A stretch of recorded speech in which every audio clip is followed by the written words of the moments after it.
Las entrevistas, los debates, la opinión y toda la actualidad jurídica la puedes escuchar en Voces del Derecho. Programa realizado por la Facultad de Derecho de la Universidad CES y su emisora, CES Radio.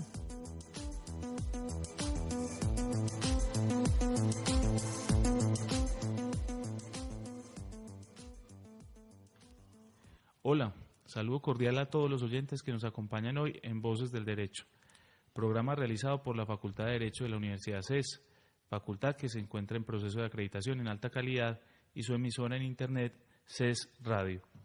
Mi nombre es José David Arenas, docente de la universidad, y es un gran placer compartir este espacio con ustedes.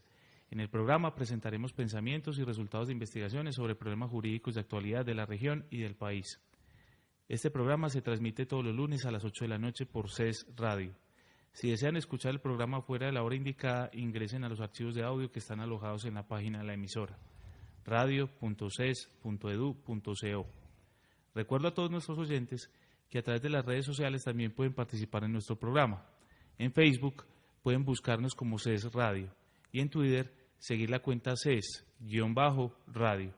En estos espacios pueden sugerirnos temáticas y participar en el tema del día. Precisamente el día de hoy estaremos hablando sobre el derecho ambiental y una sentencia relativamente reciente sobre el río Bogotá. Y para ello contamos con un invitado con unas calidades excepcionales, que es el doctor Marco Antonio Velilla. El doctor tiene estudios de Derecho en la Universidad Pontificia Bolivariana, abogado egresado de esa universidad. Es especialista en Derecho Comercial de la misma universidad. Posee un magíster en Derecho con materia principal en obligaciones en la Universidad París II, Francia. Maestría en Estado de Derecho Económico en la Universidad de Orleans, Francia. Ha sido asesor, consultor, abogado de muchas grandes compañías en el país. Ha ostentado la condición de asesor presidencial y hoy por hoy es consejero de Estado, es magistrado en el Consejo de Estado. Doctor Marco Antonio, bienvenido. Buenos días. Doctor Marco Antonio, recientemente el Consejo de Estado profirió un fallo histórico en conexión al río Bogotá. Yo quisiera que usted nos comentara el contexto, los precedentes que rodearon esa decisión judicial. Bueno, el río Bogotá es uno de los ríos más contaminados que existe a nivel mundial. Entonces, nosotros nos dimos a la tarea de estudiar algunos ríos suramericanos y algunos ríos europeos. En particular, estudiamos el Támesis, el Danubio, el río Sena en Francia y el río Rin, que atraviesa 8 países. También el río Matanzas, Riachuelo de la Argentina, y entonces a partir de ahí empezamos a considerar cuál podría ser la solución, que más que un problema de carácter jurídico era un problema, diría uno, interdisciplinario. En otras palabras, el enfoque que se le dio a esa providencia, que tiene ciertas particularidades, es un enfoque de un macrosistema donde en ese macrosistema hay un sistema hídrico, y ese sistema hídrico tiene una interdependencia con otro sistema que es el plan de ordenamiento territorial o el tema de ordenamiento territorial y de uso del suelo. En la medida en que haya un mejoramiento en el uso del suelo y el ordenamiento territorial, por supuesto, eso influye directa y tiene como consecuencia precisamente la descontaminación. Al existir la descontaminación, por supuesto, entonces el suelo aumenta, cambia muchas veces de uso, entonces pasa, por ejemplo, de uso, de consumo, digamos, el agua agropecuario a consumo humano, y por lo tanto el valor de la tierra aumenta. Al aumentar el valor de la tierra, por supuesto, entonces se pueden mejorar los impuestos y por lo tanto pues se vuelve, digamos, como un ciclo que es, digamos, absolutamente virtuoso. Eso hace que, por supuesto, pues entonces esta providencia marque como un hito desde el punto de vista del derecho del agua, si podemos hablar en esos términos. Doctor Velilla, le pregunto en concreto, ¿ese hito se ve reflejado desde la perspectiva de la forma en que se produce una sentencia o desde su contenido, o desde ambas? Y de ser así, ¿por qué? Es, desde el punto de vista, digamos, de las sentencias de derecho ambiental, es quizás la más, digamos, reconocida.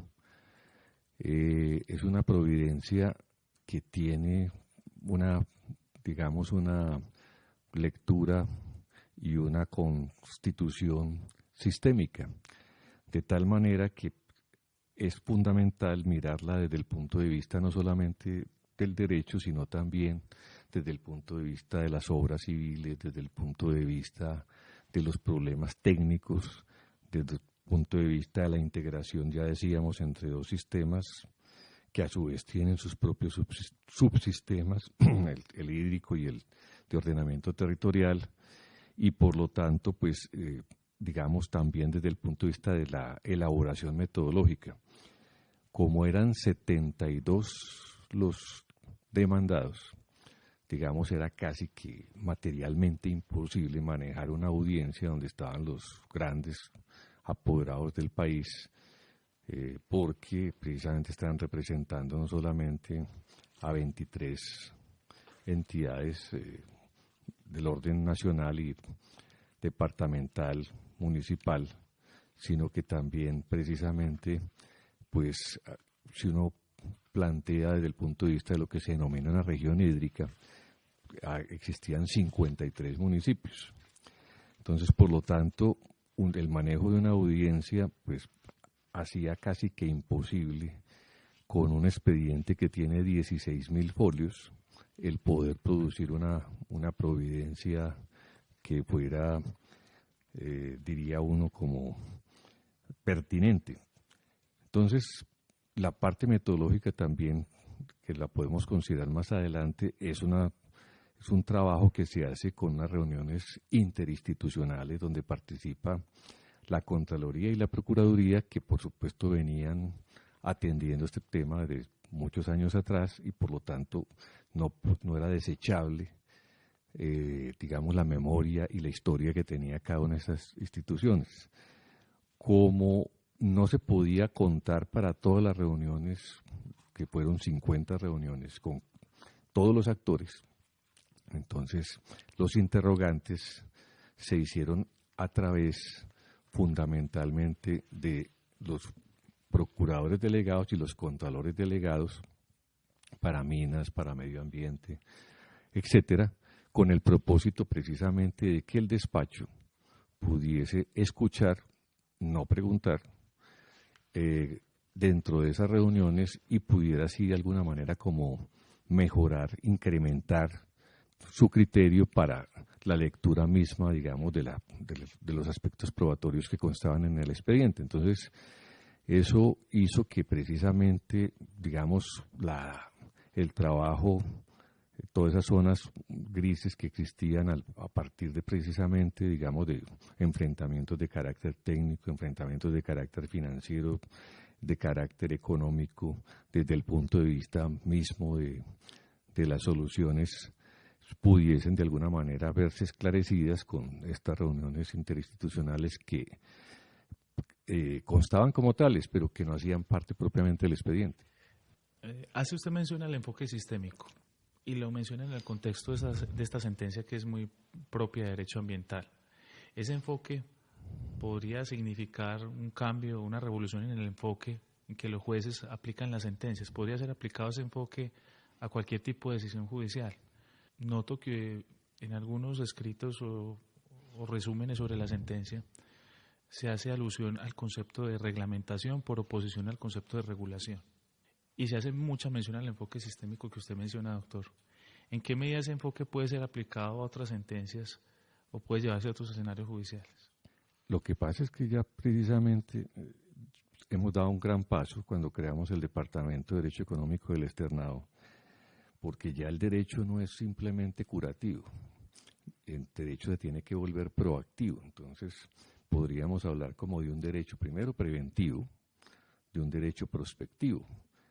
Entonces el derecho ya no es, como decía Eduardo Noboa Monreal, un obstáculo al cambio económico, sino que el derecho es un instrumento de desarrollo económico. Entonces, en este caso, por supuesto, hay que acudir a la interdisciplinariedad. Las disciplinas, como el derecho, son compartimentadas para efectos de una organización mínima, pero el desarrollo de la disciplina se da en la frontera con las otras disciplinas. En este caso, pues el derecho y el juez todos los días tiene en el derecho moderno menos papel. En otras palabras, son las disciplinas y los experticios los que ayudan a tomar las mejores determinaciones desde el punto de vista de la pertinencia de las providencias.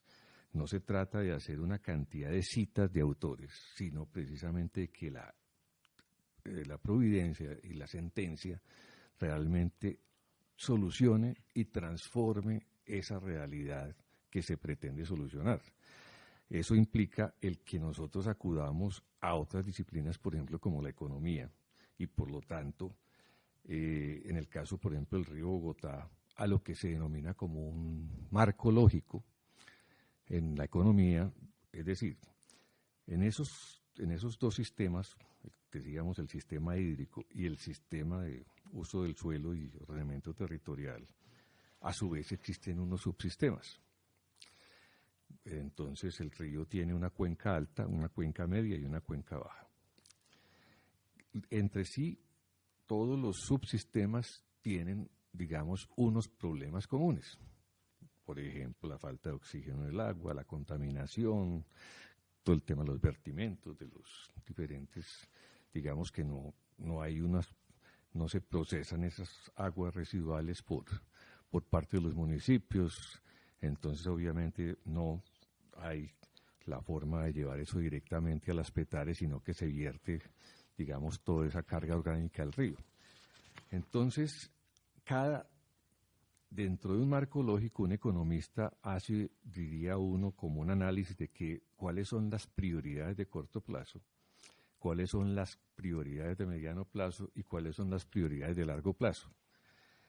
Después, esas prioridades implican el desarrollo de ciertas actividades.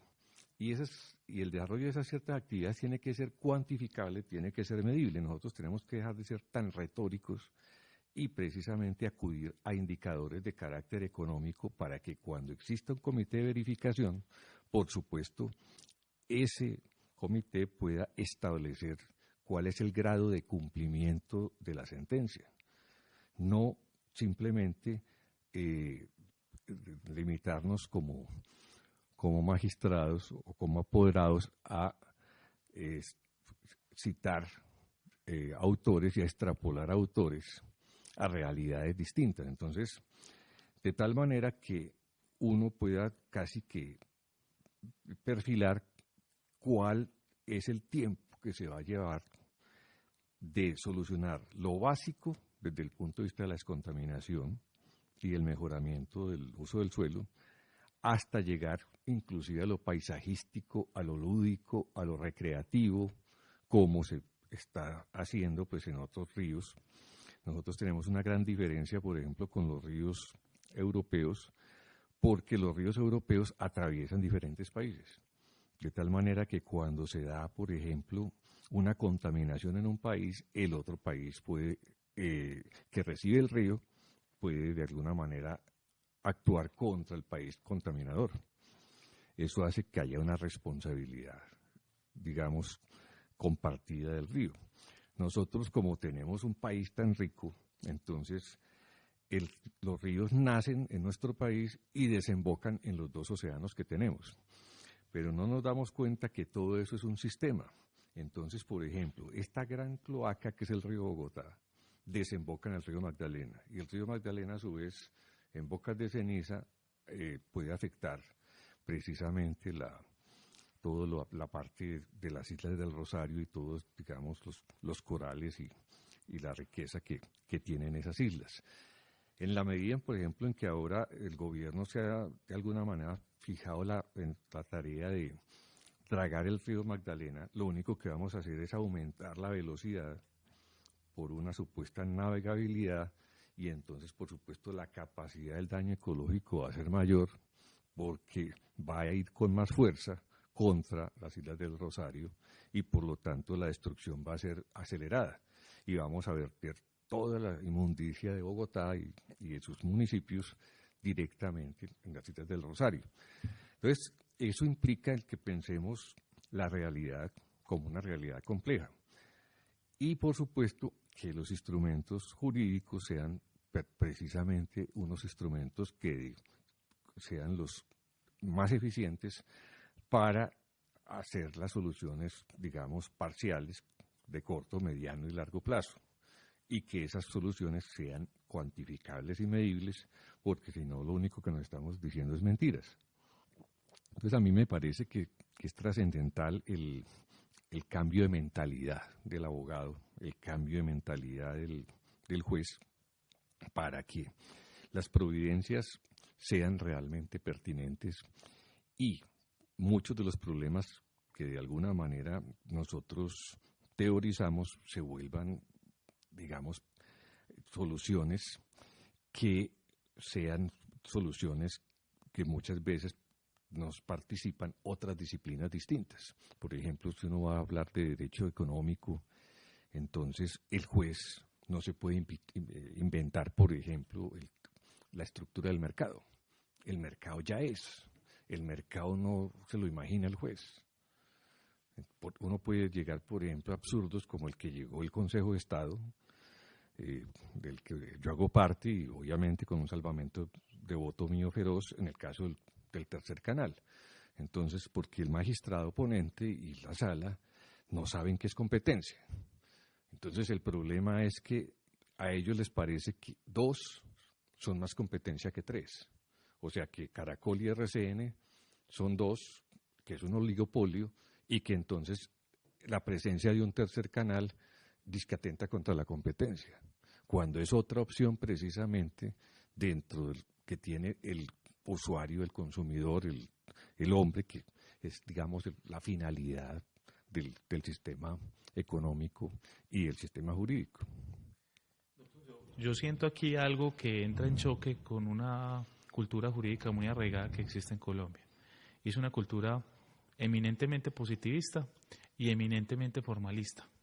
Entonces, digamos lo que legados de estudios en introducción al derecho y en filosofía del derecho, influencias algunas veces muy kelsenianas de personas que consideran el derecho como un discurso puro, que se construye y se autoconstruye autopoéticamente con relación a referencias de valor sobre otras normas. Dígame si le estoy entendiendo, quizás aquí el juez tiene que contaminarse un poquito al tomar una decisión y entender que las consecuencias no solo tienen que ser con que la decisión sea válida en un marco normativo, sino que sea efectiva en un ámbito social. Exactamente, por supuesto, el juez tiene de alguna manera que tener un contacto con la realidad y primero entender de qué se trata. Entonces, ¿cómo se descontamina el río? Es un problema que no es jurídico. Eso es un problema de carácter técnico, es un problema de qué clase de plantas de tratamiento, de qué clase de tratamiento se le va a dar al agua, de cómo se va a usar el suelo, dónde se puede construir, dónde no se puede construir, cuáles son las zonas de ronda, dónde van a estar las fábricas del agua, dónde el ordenamiento territorial te va de alguna manera a dar un mensaje en ese sentido. Entonces, por supuesto, el juez obviamente necesita entender la realidad. Si uno no sabe para dónde va, ya llegó. Entonces es necesario uno entender de que dentro de esa caja de herramientas que son de alguna manera las tipologías contractuales, digamos, las normas jurídicas, dentro de esa caja de herramientas existe necesariamente unas que son más adecuadas, depende del contexto que se esté en ese momento viviendo. Por ejemplo, si uno va a hacer la renovación de los equipos de una empresa, entonces tiene que saber cuántos activos tiene, si tiene flujo de caja, si le conviene, digamos, son objetos que eventualmente se vuelven obsoletos muy rápidamente, como la parte, digamos, de informática, etcétera. Entonces, de pronto lo adecuado es un leasing y no una compraventa, por supuesto, pero uno lo que ve actualmente es un desconocimiento de las otras disciplinas por parte de los abogados y de parte de los jueces. Por ejemplo, yo no comprendo el caso de de la Contraloría General actualmente. ¿Cómo es que se pretende que un arrendador ubique, digamos, 2.300 personas y que haga todo un acondicionamiento para que se haga un contrato de 1 año o de 2 años? Por supuesto, como no se tiene el dinero y no se puede hacer un contrato ya en mano, entonces obviamente lo que hay que hacer necesariamente es un contrato que se amortigüe en 10 años, de tal manera que para el desarrollo misional, por ejemplo, exista una adecuación desde el punto de vista de toda la tecnología, de todos los mecanismos de control, como por ejemplo, el mismo expediente electrónico, y por supuesto, eso implica el que el arrendador permanentemente se ocupe de aspectos que nosotros, de alguna manera, tanto en la justicia como en los organismos de control, no podemos ocuparnos, porque si nos ocupamos de esos aspectos, lo lamentable es que precisamente va pasando lo que está pasando con el Consejo Superior de la Judicatura. Entonces, si usted ignora la realidad misma, por supuesto, las herramientas que le aplique a esa realidad van a ser de alguna manera las más inadecuadas, y por eso el derecho tiene una función de instrumentar, de facilitar, de hacer prosperar el desarrollo y no de frenarlo, de impedirlo, de obstaculizarlo. Y nosotros sencillamente nos presentan un problema y lo único que pensamos es en un código, cuando lo fundamental es entender el problema mismo y aplicarle las soluciones, digamos, normativas que son pertinentes y que son las más adecuadas. Antes de ir a una pausa y para cerrar esta línea de análisis sobre el pensamiento del juez y del abogado, yo quisiera hacer una pregunta. Mucho se ha despreciado por algunas personas, algunos juristas consideran que el juez no debe ser consecuencialista en sus fallos. Es decir, el juez solo se debe referir a un criterio que es supuestamente el derecho. Me imagino la referencia que hacen cuando dicen derecho es el derecho en sentido positivo. ¿Usted considera que el juez es válido que sea consecuencialista al momento de pensar el resultado de su fallo, el impacto que va a tener? Sí, por supuesto. Es que el derecho no apunta a ser aeróbicos intelectuales ni calistenia mental, sino precisamente uno lo que pretende es transformar la realidad y que un problema tenga una solución, y que cuando hay de alguna manera unos intereses de carácter particulares, pues haya una ponderación y se sopese, digamos, qué es lo que debe predominar. Es un problema, digamos, de ausencia de conceptualización, y nos hemos convertido verdaderamente en un obstáculo para el desarrollo y para el cambio social. En la medida en que nosotros entendamos lo que es el desarrollo y el cambio social, por supuesto, vamos a poder utilizar los instrumentos jurídicos. Pascal ya decía, todo es causante y causado, ayudante y ayudado. Hay un nexo invisible que vincula lo más cercano y lo más lejano. Mira toda la parte ambiental, por ejemplo. No se puede conocer el todo sin conocer las partes. Entonces, cada sistema de estos tiene, digamos, subsistemas.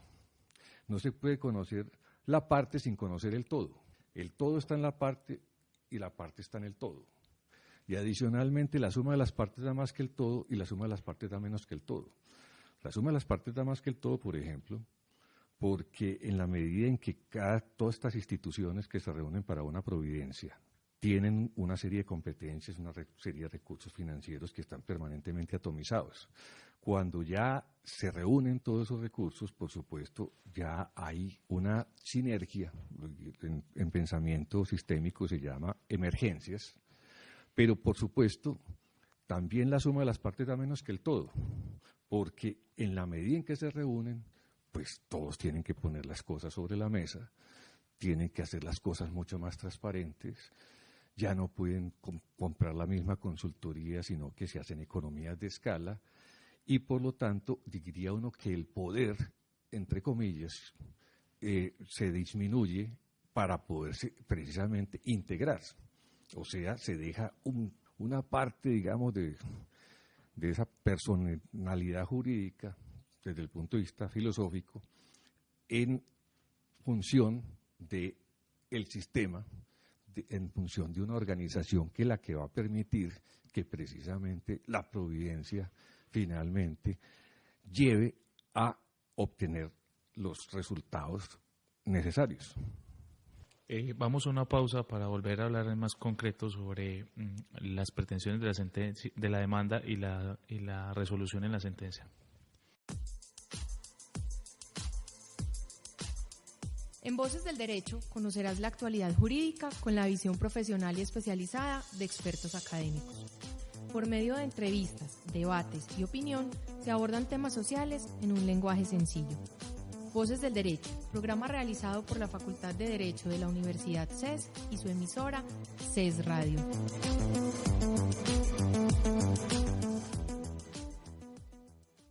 Volviendo al asunto concreto y colocando en contexto a los oyentes sobre el caso concreto al que nos estamos refiriendo, que es la acción popular frente al río Bogotá, que se llevó a cabo en el expediente de erradicación 2001-0479 del Consejo de Estado. Ha sido una sentencia que ha dado mucho de hablar, y uno de los elementos que pueden ser inquietantes es, en la sentencia hay unas pretensiones concretas y eran declarar solidariamente responsables a las entidades demandadas del deterioro ecológico causado al río y al ecosistema, que se condenara a las entidades demandadas a reparar el daño ambiental, que se ordenara la linderación de la zona de ronda del río, que se condenara solidariamente a los demandados al pago de los daños y perjuicios ocasionados por la grave contaminación al medio ambiente y principalmente el río Funza o Bogotá, por los vertimientos domésticos e industriales que los municipios demandados arrojaban sin ningún tipo de tratamiento previo, y que se ordenara efectuar la recolección municipal de residuos líquidos mediante sistemas de alcantarillado y plantas de tratamiento de aguas. Básicamente esas eran las pretensiones sintetizadas de esa acción popular. Uno nota en la sentencia, doctor, que se establece todo un sistema de gestión del río, de las cuencas. Se establecen unas entidades, unos comités, y se dan unas instrucciones al legislador para que legisle en algunos asuntos específicos. Mucha gente pensaría, esa sentencia fue más allá de las pretensiones. ¿Cuál es el análisis que hace usted para llegar a una sentencia que tiene unos alcances tan profundos? Precisamente es la comprensión de la realidad. Todas esas pretensiones de la demanda llevan implícitas todas las reflexiones que tiene la parte resolutiva. Entonces nosotros llegamos a dar en la parte resolutiva 143 órdenes concretas, desde el punto de vista técnico, desde el punto de vista de competencias, desde el punto de vista de planeación, desde el punto de vista financiero, hasta desde el punto de vista de la incorporación de ciertos aspectos de manejo del medio ambiente al interior de programas del Ministerio de Educación. Ahí está el Ministerio de Educación, ahí está el Ministerio de Cultura, porque, por ejemplo, el tema del río desemboca, o digamos, uno de los aspectos, digamos, que ha sido también de los símbolos patrios, ha sido el salto del Tequendama. Entonces, jocosamente yo digo que anteriormente la gente se suicidaba allá, ¿cierto? Y sus penas de amor, todas sus transgresiones las vivía allá, pero es una vergüenza uno suicidarse en el río Bogotá, porque a veces no tiene agua, primero el salto, ¿cierto? Sí. Y segundo, caer en semejante cosa tan espantosa, cuando los otros ríos en el fondo han inspirado poesía, hay cruceros precisamente de lunas de miel. Yo todavía espero, pues, no sé si me va a tocar ver un crucero de luna de miel por el río Bogotá, pero obviamente todo eso es de alguna manera, desde el punto de vista de la prospectiva. El corto plazo, pues obviamente apunta al tema de la calidad del agua, pero y posteriormente, como le decía, mediano y largo plazo, y llegamos ya a la parte, digamos, recreativa, a la parte lúdica, a la parte de que las familias vuelvan allá donde existía ese hotel de donde se tiraba la gente. Entonces, todo eso, por supuesto... Valga aclarar, las familias, ¿no? O también los suicidas. No, los suicidas generalmente se tiran solos, ¿no? No se tiran en familia. Entonces, por supuesto, esa recuperación de, digamos, como de todos esos aspectos están implícitos en en una acción popular. Las acciones constitucionales tienen una capacidad de maniobra mucho mayor que, por ejemplo, cuando es una, digamos, una acción de responsabilidad civil o una acción, digamos, de responsabilidad del Estado. Entonces, en realidad, hay que precisamente observar que todos estos aspectos están implícitos y que, por supuesto, en otro proceso hubiera sido mucho más difícil, en otra clase de acción. En esta clase de acción, el juez tiene una mayor posibilidad precisamente como de entender cabalmente esa realidad. Uno diría que, por ejemplo, en los otros países, como los vertimientos muchas veces se dan de forma nocturna, entonces, y no tenemos los equipos de monitoreo, ni siquiera las entidades saben cuántos equipos técnicos tienen. Entonces, así casi que eso es, digamos, el corto plazo, es hacer una cantidad de inventarios. Cuando ya se sepa realmente qué es lo que se tiene y cuáles son las conexiones cerradas y por qué, por ejemplo, el acueducto, digamos, no llega a donde están las plantas de tratamiento de los municipios y a través de los interceptores a las plantas a las petares, a las dos grandes petares, pues entonces, evidentemente, esa es la pretensión. Pero toda esa parte técnica, toda esa articulación de esfuerzos institucionales, de observación en común, de sistema de información en común, de toma de decisiones en común, son las que permiten finalmente que se realicen esas pretensiones. Y eso no es un problema de código, eso es un problema de realidad y, por supuesto, esa es la ausencia que uno nota realmente, que hay un divorcio entre un derecho absolutamente positivo, normativo, y la solución pertinente, digamos, de los problemas que se enfrentan con ese tipo de acciones. Entonces, en la medida en que nosotros, tú lo decías ahora un término, tenemos la necesidad de empaparnos de otras disciplinas, tenemos que hablar con los ingenieros, tenemos que hablar con las personas que obviamente miden lo que nosotros no medimos. El grado de contaminación, pues lo miden los ingenieros químicos, los biólogos. El tema, por ejemplo, de la contaminación auditiva, no, el juez no se pone pues sino que eso requiere unos indicadores que son desde el punto de vista técnico de otras disciplinas.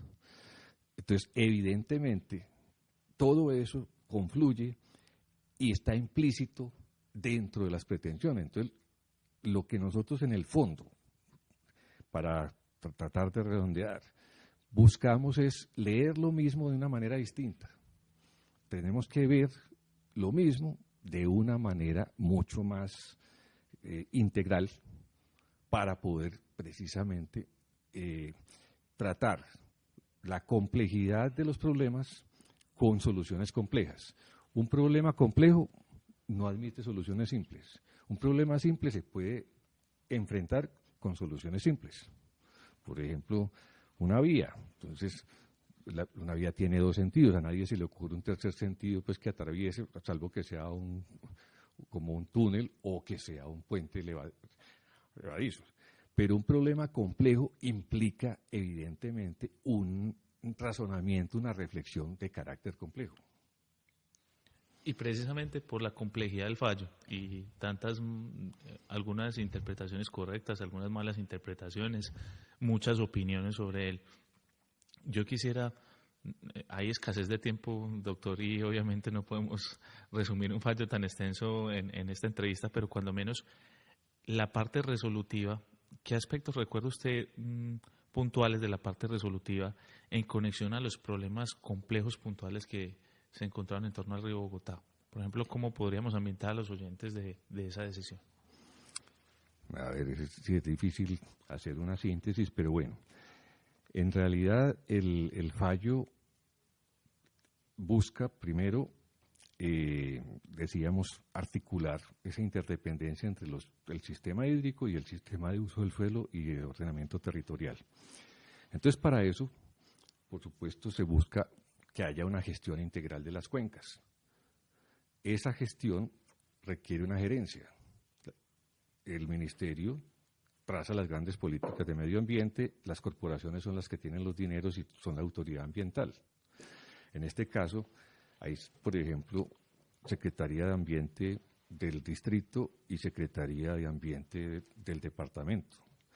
Entonces, lo que se pretende primero es que haya una gerencia donde todos los implicados, entre otras cosas, inclusive demandados, pues tengan la posibilidad precisamente de hacer una gestión integral.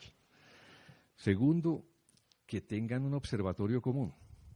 En otras palabras, que ya no solamente se observe la cuenca media, que es la de Bogotá, donde se produce el 87% de la contaminación, sino que se observe toda la cuenca, integralmente, con los 3 subsistemas. Por otra parte, que de ahí surja un sistema de información y con base en ese sistema de información se haga la planeación y se haga de alguna manera los indicadores para el corto, mediano y largo plazo.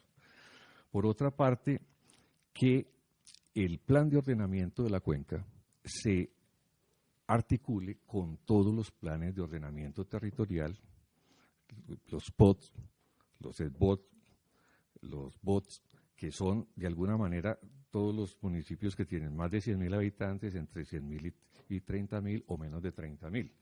Entonces, todos esos planes de ordenamiento territorial tienen que articularse con el PONCA, que es el plan de ordenamiento de toda la cuenca. Entonces, esa es una gran decisión. Y segundo, que los recursos, la Corporación Autónoma Regional tiene un fondo que se llama el FIAP, entonces se crea un fondo que se llama el FOCOP. Y el FOCOP es todo lo que ya existe en la Constitución y la ley, hacer un inventario sencillamente, colocarlo diría uno, como en una bolsa, y juntarlo con el FIAP, para que ellos sepan de dónde todos los municipios, el departamento, el distrito, el ministerio, pueden sacar recursos para esa descontaminación y para invertir tanto en ordenamiento territorial, en uso del suelo, como en el sistema hídrico. Todo eso, por supuesto, acompañado de una característica que es el derecho, que tiene el derecho ambiental, que no es un derecho coercitivo, sino que es un derecho de seducción, es un derecho donde de alguna manera lo que se pretende y se propende es porque la gente vaya adhiriendo por convicción, que vaya de alguna manera incorporándose con un sentido de pertenencia, pues precisamente para dejar un legado a las nuevas generaciones. Entonces es un derecho de negociación, es un derecho de conciliación, es un derecho que tiene unas características diferentes a lo que ha sido, digamos, la tradición del derecho, porque existe la posibilidad de sancionar, existe la posibilidad de, digamos, de que haya desacatos, pero lo fundamental es crear la conciencia colectiva de la construcción precisamente de una solución sistémica. Entonces, eso hace que esto constituya, digamos, como una forma o un punto de partida para una nueva visión del derecho. Entonces, me parece como que a grandes rasgos todo eso tiene que acompañarse con una educación y con un énfasis en la investigación para precisamente apuntar a la solución de problemas complejos como son siempre los de medio ambiente, donde hay, por ejemplo, municipios que tienen minería, otros municipios que tienen industria, y que todos esos vertimientos son de alguna manera contaminantes. Pero los municipios que tienen minería, los municipios que tienen industria, todos ellos reciben unos recursos de esas explotaciones. Sin embargo, por ejemplo, los municipios que conservan la naturaleza, los que son las fábricas de agua, esos no tienen de alguna manera unas compensaciones adecuadas. Entonces tenemos que empezar a pensar cómo hacemos precisamente para que esos municipios que preservan la naturaleza y que son los que permiten que las otras explotaciones se den, también tengan como unas especies de regalías y, digamos, una forma, digamos, de estímulo para conservarse como tales. Eso yo quisiera hacer una reflexión. En la sentencia se ordenaron también unas obras y se ha hecho mucha alusión a que es una sentencia que aproximadamente tiene implicaciones por 9 billones de pesos. Aún así, ¿considera usted que esa es la parte más relevante de la sentencia o cuál es el aspecto más relevante desde el punto de vista jurídico de esa sentencia? Cualquier juez puede ordenar unas obras y eso en realidad se queda supremamente corto en el tema ambiental. Entonces aquí se mejora el tratamiento de la petar-salitre, se ordena la construcción y la compra de un terreno de la petar-canoas, se ordena también la construcción de una estación elevadora que precisamente se hace entre el distrito y Engesa, que era trascendental para mantener los equilibrios en el sistema energético nacional.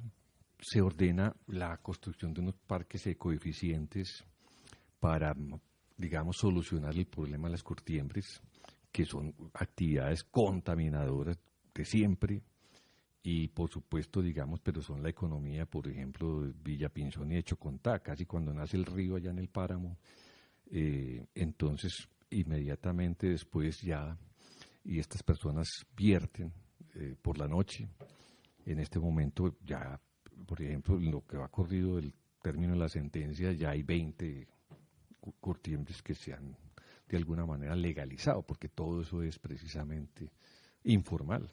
Entonces, en San Benito, en la Cuenca Media, también otro parque coeficiente que tiene que ser financiado, pues obviamente por la gente de las cortiembres y adicionalmente por el Estado.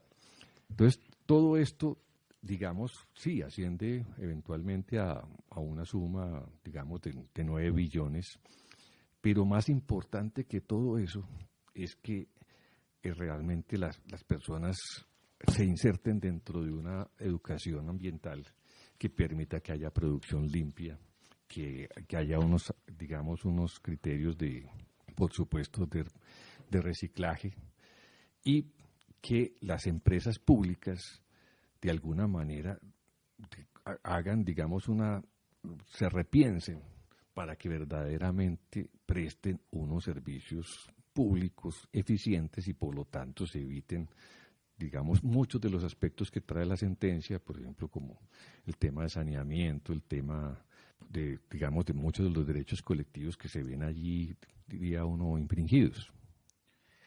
Hace un momento usted mencionó la situación de los actores implicados en todo el problema de la cuenca y cómo el derecho ambiental debía llevar a que se coordinaran esas personas y se lograra como una acción concertada desde casi que una concientización ambiental para la recuperación de la zona. Digámoslo, saliéndome un poquito del derecho, yendo al espectro de la economía, los economistas a veces tratan el problema ambiental, no todos, algunos, desde la perspectiva de las externalidades. Y usted mencionó algo que a mí me parece muy relevante, que es el tema, por ejemplo, de la explotación minera. Quien hace explotación minera o cualquier tipo de actividad industrial que genera contaminación está externalizando los costos de su producción y se los está recargando a la sociedad. Si mal no recuerdo, un economista de nombre Pigou que sugirió un impuesto, el impuesto pigouviano, que era como la estrategia para internalizar el costo que el empresario externalizaba a la sociedad. Es decir, a través de ese impuesto, de esa tasa o de esa infracción, yo le cargo al empresario que contamina esa contaminación que no está reflejando en sus cuentas por la producción que está haciendo y el alto costo o impacto que está generando ambientalmente a todos. ¿Cómo puede el juez, claro está, si usted está de acuerdo con que hay que internalizar esos costos, es decir, cargárselos a quien los produce, ¿cómo puede el juez hacer una acción efectiva? A mí me parece que usted insinúa algo muy, muy interesante frente a las regalías, por ejemplo, y es que el municipio que produce externalidades positivas, no negativas, o sea, el que no le produce costos a la sociedad, sino el que le produce riqueza a la sociedad, que le produce agua, el que le produce ambiente sano, debería tener acceso a las regalías. Y esa idea me suena a mí muy exquisita, me parece como una inversa al impuesto pigouviano, es una especie de retribución para internalizar también la riqueza que generan esos agentes. ¿Entendí bien? ¿Qué opina usted de esa interpretación que hago de lo que usted está diciendo? No, está muy bien, muy correcta. En realidad hay que crear, como te decía al principio, como un círculo virtuoso. Entonces, el empresario que de alguna manera tiene que hacer algunas erogaciones para efectos precisamente, digamos, de poder hacer su explotación, ese empresario necesariamente tiene que ser consciente, digamos, que si por ejemplo está contaminando tiene que pagar. Y de ahí viene el principio del que contamina paga, ¿cierto? Y vienen todos los principios del derecho ambiental, el principio de precaución. Entonces, en efecto, pero lo fundamental es mirar eso como un sistema, es decir, que también los municipios que producen el agua están produciendo, están precisamente fabricando, entre comillas, agua.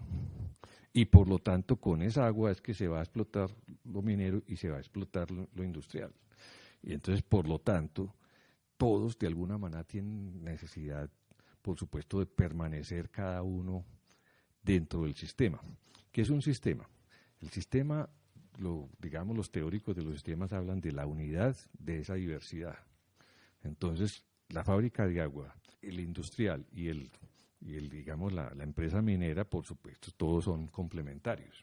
Uno tiene necesariamente que desarrollar la sociedad. Si no, lo que tendríamos sería un subdesarrollo sostenible. Entonces, para que todo no puede permanecer pues en un estado primigenio, ideal, donde los recursos no se toquen. No, los recursos, por supuesto, necesitan explotarse. Hay unos que no se pueden tocar, hay unos que se pueden explotar con ciertas condiciones y otros que no se pueden tocar. Entonces, eso es trascendental, digamos, dentro de la comprensión. El derecho económico te lleva a esas reflexiones que estás haciendo.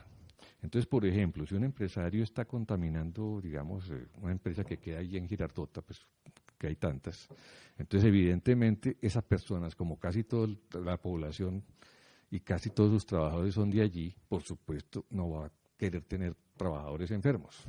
Entonces, por supuesto, invierte en contaminación, en descontaminación, y por lo tanto se beneficia de que esos trabajadores que viven precisamente en los alrededores no tengan problemas en las vías respiratorias o en lo que sea. Evidentemente todo eso son aspectos que están implícitos dentro del derecho, dentro de la norma jurídica y que generalmente pasan desapercibidos para el abogado o para el juez. Pero ahí están. Entonces, así como el derecho económico se presenta primero y el derecho lo instrumenta, el derecho adicionalmente transforma la realidad.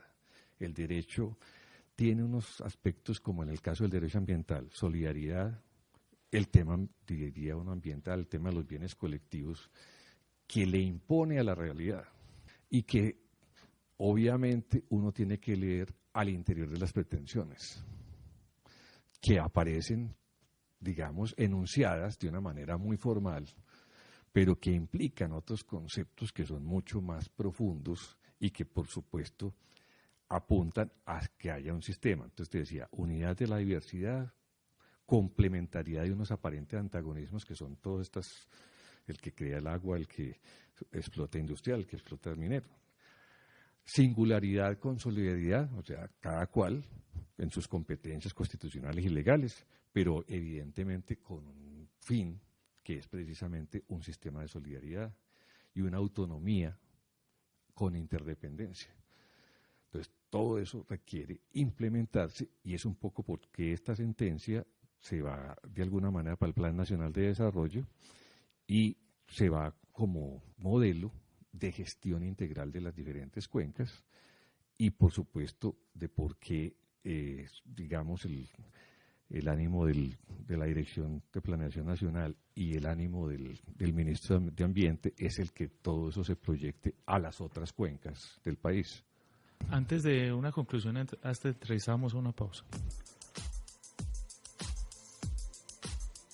En Voces del Derecho conocerás la actualidad jurídica con la visión profesional y especializada de expertos académicos. Por medio de entrevistas, debates y opinión, se abordan temas sociales en un lenguaje sencillo.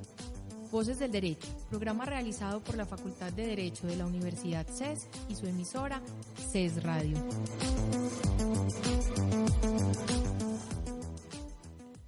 Volviendo, le pregunto sobre precisamente el tema que planteamos de cargar las externalidades y siendo que existen externalidades negativas que pueden verse reflejadas en cargarle costos a quien genera la contaminación y externalidades positivas que se pueden reflejar en retribuir a quienes están generando un bienestar en la sociedad. Y adicionalmente, pues dada la existencia de múltiples subsistemas normativos desde donde se puede atacar el problema de la contaminación, le hago la siguiente pregunta. ¿Considera usted que los mecanismos de retribución o castigo actualmente son apropiados desde el punto de vista de la norma positiva existente? De no ser así, por ejemplo, ¿cómo podrían mejorarse esos mecanismos desde el punto de vista de la norma? Y también, por ejemplo, la normativa penal frente a problemas de medio ambiente y contaminación, ¿qué tal está en este momento y si merecería algún cambio o alguna reforma? Bueno, sí, con respecto a lo primero, yo diría que en la medida en que pensemos como macrosistema, vamos a encontrar, digamos, lo que denominaba como un círculo virtuoso. Entonces, por supuesto, decíamos que hay que mejorar todo lo que son las tasas retributivas, todo lo que son de alguna manera la parte impositiva, porque se está presentando una situación donde las personas que viven en edificios y que viven pues en Bogotá, etcétera, etcétera, terminan financiando, digamos, casas de 5.000, 6.000 millones de pesos, porque allá, por ejemplo, están estratificadas como estrato 3 o estrato 2, y entonces hay, digamos, unas inequidades en lo que es la descontaminación misma del río. Entonces, por supuesto, en la medida en que descontaminemos, mejora el uso del suelo, asciende el valor de la propiedad y se mejora toda la tributación, se mejoran los prediales. En la medida en que todos esos planes de ordenamiento territorial se articulen con el PONCA, por supuesto, entonces todos los recursos que existen para descontaminación van a ser mucho más equitativos. En otros países existen los fondos de indemnización. Como es imposible saber en qué grado, hay una cantidad de concausalidades, en qué grado está contaminando todo el mundo, entonces hay grandes empresas contaminadoras y por supuesto entonces se puede deducir como unas responsabilidades y unos diría unas sanciones para esas empresas que están contaminando. Si uno va a ver cuántas sanciones hay, es verdaderamente vergonzoso. Es decir, la legislación no ha aplicado y las corporaciones no han impuesto unas sanciones que correspondan, digamos, a las infracciones ambientales que se han hecho. Entonces, en la medida en que se dé toda esta articulación, por supuesto, ya vamos a, de alguna manera, como a socializar, en otras palabras, los daños. Y vamos a hacer autosostenible todo el sistema. Y, por supuesto, ya no avanzando hacia una etapa de largo plazo. El tema penal es un tema trascendental y yo creo que es uno de los temas de pronto como más importantes en la sociedad de la información, en la sociedad del conocimiento. Lo que pasa es que el derecho penal se ha quedado lamentablemente en aspectos, diría uno, que son no accesorios, pero sí que están suficientemente teorizados. Todos los que son delitos contra la propiedad intelectual, todo lo que son delitos contra los bienes colectivos, todos esos intangibles, es un nicho que todavía está por explorarse. Todo el derecho penal económico está por explorarse y sobre todo por aplicarse, porque precisamente el penalista no ha podido desprenderse ni siquiera todavía de esa visión retórica que tiene de la realidad. Por eso es que, por ejemplo, la Fiscalía funciona como funciona. Yo pues, no quisiera profundizar en eso porque fui candidato a fiscal general, pero es porque ellos atacan, digamos, todo lo que es accesorio, lo que es tangencial. Pero, por ejemplo, para atacar un problema ambiental o atacar una pirámide ilegal o atacar el tema de todo lo que es la estrategia contra el tema de tierras o el tema, por ejemplo, de de lavado de activos y el tema de competencia prohibida, por supuesto se necesitan unos elementos que son extrapenales, y es la comprensión cabal de esa realidad.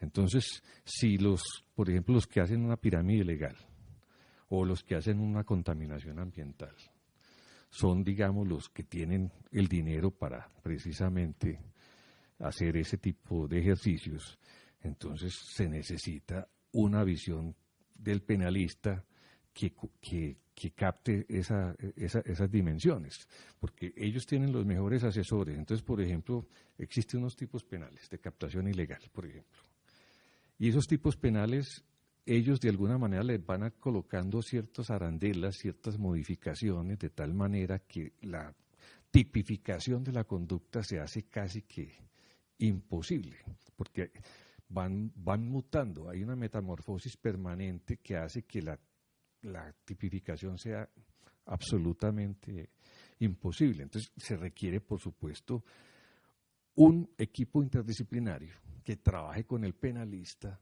en mirar cuál es efectivamente el daño ambiental. Y no solamente desde el punto de vista del penalista, sino también, por ejemplo, digamos, desde el punto de vista fiscal.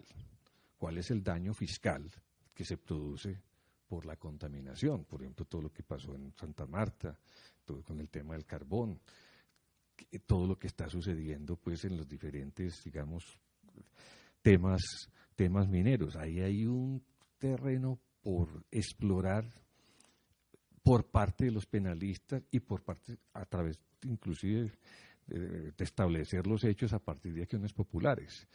Entonces, se necesita que el penalista acuda a la contabilidad, que el penalista acuda a la economía, que el penalista acuda a la informática, que el penalista se conecte y se inserte dentro de la realidad para precisamente poder tipificar las conductas. El problema es que el abogado tradicionalmente lo que ha hecho es fragmentar, es separar lo que es inseparable. Y lo que necesitamos es precisamente, así como ya estamos trascendiendo que el penalista era penalista, que el civilista, que el laboralista, no, todos los fenómenos, eso es un obstáculo para entender la realidad actual, todos los fenómenos están imbricados. Un problema, por ejemplo, de distribución. Entonces, un problema de distribución implica un contrato comercial. Un problema, el contrato comercial no es neutro, sino que tiene unos efectos tributarios. Y muchos contratos, si usted ignora el derecho laboral, se le pueden volver contratos laborales y acaba con un sistema de distribución. En el tema, digamos, ambiental, hay precisamente esas zonas de frontera, que son zonas, digamos, inexploradas por la doctrina y la jurisprudencia colombiana, y donde está precisamente, por ejemplo, aquí que hay unos estudiantes presentes pues que hacen una pregunta tan interesante como esa, ahí hay todo un nicho hacia el futuro. Eso implica precisamente lo segundo, que es el cambio de paradigma. Y eso, digamos, en resumidas cuentas, es un abogado con un amplio bagaje normativo, pero adicionalmente que tenga una comprensión cabal de la realidad, que entienda los negocios, que entienda el medio ambiente, que entienda, digamos, el tema por ejemplo, de un mercado, como hablábamos el de la televisión, o que entienda el tema, por ejemplo, del aseo, o cualquier tipo de los servicios públicos que se prestan a los ciudadanos. Entonces, en la medida en que uno entienda cabalmente la realidad, dentro de toda esa caja de instrumentos normativa, saca las normas que verdaderamente aceleren, instrumenten, proyecten la realidad. Y, por supuesto, también las armas normativas que curen, que sancionen, que frenen esas actividades que están por fuera de la legalidad del sistema. ¿Considera usted que esta reflexión puede ser la conclusiva de esta entrevista, el cambio de paradigma, a partir de esta sentencia? el cambio de paradigma de lo que debe ser el abogado y el juez. Sí, ahí concluimos en un trabajo que venimos haciendo hace muchos años, que es el tema del pensamiento complejo, que es salir de una manera muy simple de ver la realidad, donde la especialización y la hiperespecialización hace que frente a un problema concreto todo el mundo conozca solamente un fragmento de esa realidad. Entonces, por eso ya uno encuentra disciplinas como la psicología económica, que unen la psicología, la sociología y la economía. O sea que uno casi que puede inclusive hacer normas que instrumenten, digamos, una forma de consumo, o instrumenten una forma de desarrollo a través precisamente de la psicología de masas, pasando por el puente de la sociología y precisamente terminando en la economía. Entonces, decía que hay que salir de esa forma parcial de ver la realidad a través de una u otra disciplina, religar a través de la multi y la polidisciplina, ¿cierto? Y muchas veces acudir a la interdisciplinaridad que en el fondo es que dentro de la disciplina de uno, como es en este caso el derecho, no encuentra todas las soluciones. Entonces muchas veces vienen otras disciplinas, hay una migración, diría, de otras disciplinas al derecho, y esa migración es tan fuerte que muchas veces transforma las bases mismas de la disciplina misma. Entonces, eso implica esa visión sistémica, esa visión compleja. Y también entender que ya cuando se encuentra esa solución no es absoluta, sino que es una verdad temporal y que es para un tiempo, para un territorio, para una circunstancia de la realidad determinada, que la misma causa puede producir diferentes efectos porque las condiciones geográficas, las condiciones de la naturaleza, la misma idiosincrasia de las personas es distinta. Entonces la misma causa produce diferentes efectos, no como nos enseñaban a nosotros que causa da efecto. No, la causa da diferentes efectos. Nosotros estamos aquí conversando, estamos con los estudiantes y todo el mensaje mío, cada cual lo está recibiendo de acuerdo a su propia estructura y de acuerdo a su propia historia, de acuerdo a su propia, digamos, educación familiar, de su propio contexto. Entonces lo mismo está produciendo de alguna manera inquietudes distintas o rechazo.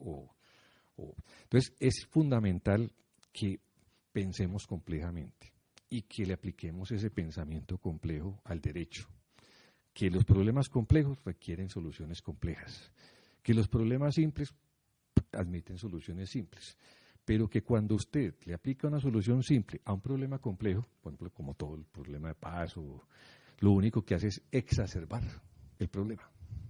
Muchas gracias, doctor Marco Antonio. Esperamos volverlo a tener aquí en alguna otra oportunidad. Con mucho gusto. Muchas gracias por la invitación. Gracias.